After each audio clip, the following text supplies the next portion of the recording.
প্রিয় শিক্ষার্থী বন্ধুরা, আসসালামু আলাইকুম। আশা করি আপনারা সবাই ভালো আছেন। আজকে আমি সপ্তম শ্রেণীর গণিত বইয়ের অনুশীলনী 1.2 মূলত ও অমূলত সংখ্যার বহুনির্বাচনী যে প্রশ্নগুলো আছে তা আমরা উত্তর করব।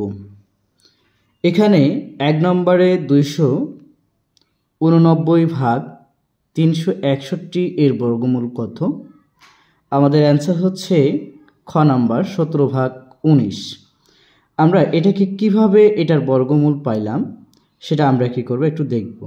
289 ভাগ 361 এটাকে আমরা যদি বর্গমূল করি তাহলে বর্গমূল করলে আমাদের মান আসবে 17 ভাগ 19। এই মানটা আমরা কি করি পেয়ে থাকি। আপনারা ক্যালকুলেশন করে আপনারা কি করবেন বাহির করবেন। এরপরে হচ্ছে 2 নম্বর, আমাদের বলছে 1.1025 এর বর্গমূল কত? আর হচ্ছে কি বর্গমূল কত? তাহলে এটাকে আমাদের সর্বপ্রথম কাজ হচ্ছে এটাকে বর্গমূল আমরা করব।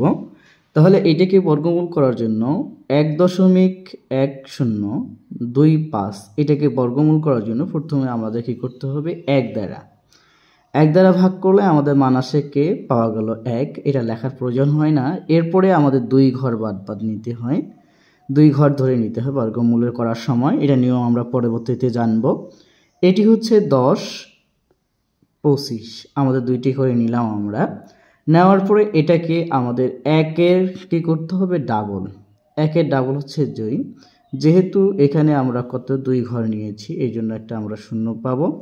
এটাকে আমরা যদি ক্যালকুলেশন করি আমরা 5 দিয়ে কী করি ক্যালকুলেশন করি, তার মানে এখানে হচ্ছে 0.5। 1 ঘরের জন্য আমাদের ঠিক আছে, যখন 2 ঘর নিব তখন আমাদের এটা অবশ্যই 0 দিতে হবে দশমিকের পরে। তাহলে এখানে আমাদের যে মান আসছে 1025। তাহলে এখান থেকে আমাদের মান পাচ্ছি কি আমরা 1.05। তাহলে আমাদের গ নাম্বার অ্যান্সার হচ্ছে 1.05। এরপরে আমাদের হচ্ছে 3 নম্বর।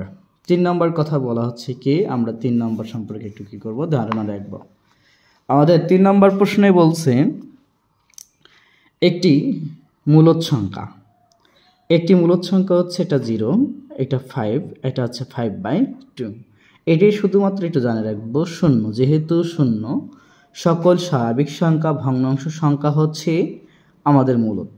সকল স্বাভাবিক সংখ্যা শূন্য হবে, সকল স্বাভাবিক 5 হচ্ছে ভগ্নাংশ সংখ্যা 5/2, যার মান হচ্ছে 2.5 আমরা পাওয়া থাকে। তাহলে এই যে অংশটা এটা সবগুলো সংখ্যা হচ্ছে কি আমাদের মূলদ সংখ্যা। কি রাখবো মাথায়? সকল স্বাভাবিক সংখ্যা ও ভগ্নাংশ সংখ্যা হচ্ছে কি সংখ্যা মূলদ সংখ্যা। তাহলে আমাদের অ্যান্সার হচ্ছে কি ঘ। এরপরে আমাদের 4 নম্বর একটি সংখ্যা, আমাদের এখানে বলছে আগে উদ্দীপকটা দেখব। 2টি ক্রমিক সংখ্যার বর্গের অন্তর 19 আমাদের হলো। তাহলে ওই তথ্য থেকে 4 এবং 5 নং প্রশ্নের উত্তর দাও। একটি সংখ্যা 10 হলে অপরটি অবশ্যই, আমাদের এটাকে যদি আমরা ক্যালকুলেশন করি 19-এর থেকে আমি যদি হচ্ছে কে এখানে যেহেতু বলছে 10 বলছে 19-এর থেকে 10 বাদ দিলে আমাদের পাওয়া যাবে কে 9। তাহলে সংখ্যাটি হচ্ছে আমাদের কে 9। এরপরে আমাদের বলা হচ্ছে কে 2টি সংখ্যার বর্গের যোগফল কত? তাহলে 2টি সংখ্যার বর্গের যোগফল, এখানে প্রথম সংখ্যাটা যেহেতু আমরা 10 পেয়েছি এর উপর স্কয়ার প্লাস পরের সংখ্যাটা পাইলাম কে 9 এর উপর স্কয়ার।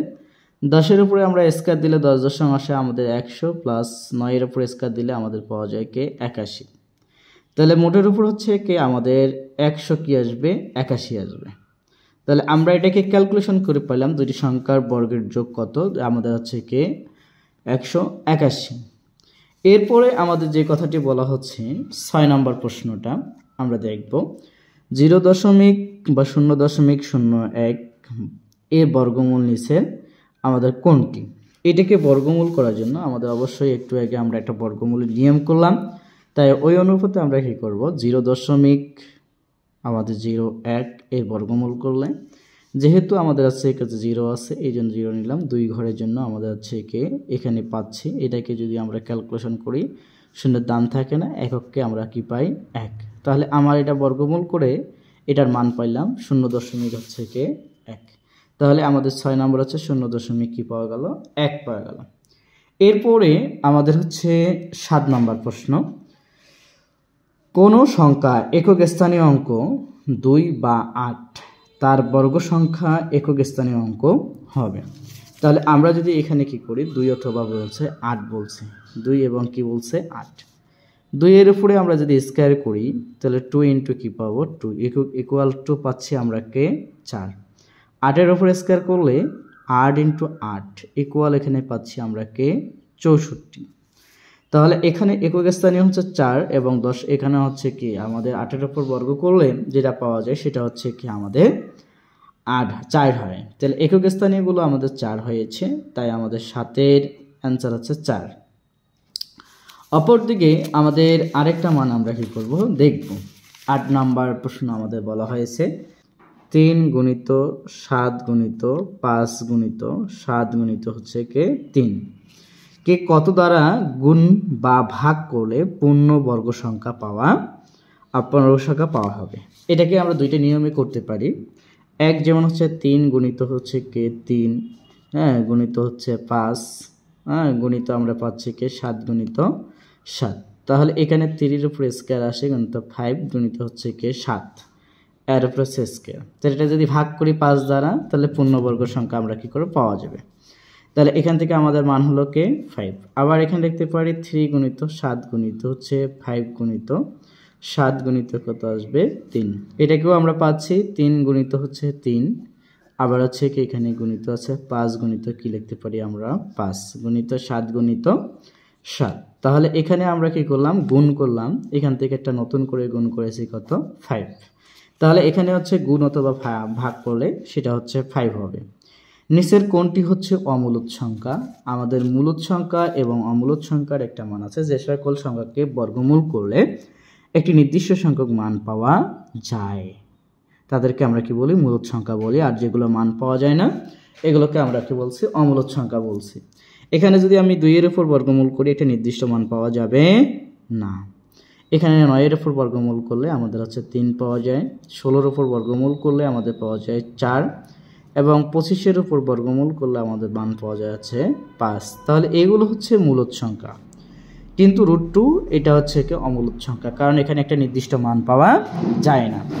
পরবর্তী অনুশীলনীর ম্যাথগুলো পাওয়ার জন্য আমাদের চ্যানেলটিকে সাবস্ক্রাইব করে নোটিফিকেশন বাটন অল করে পাশে থাকবেন। আসসালামু আলাইকুম রহমতুল্লাহি ওয়া বারাকাতুহু।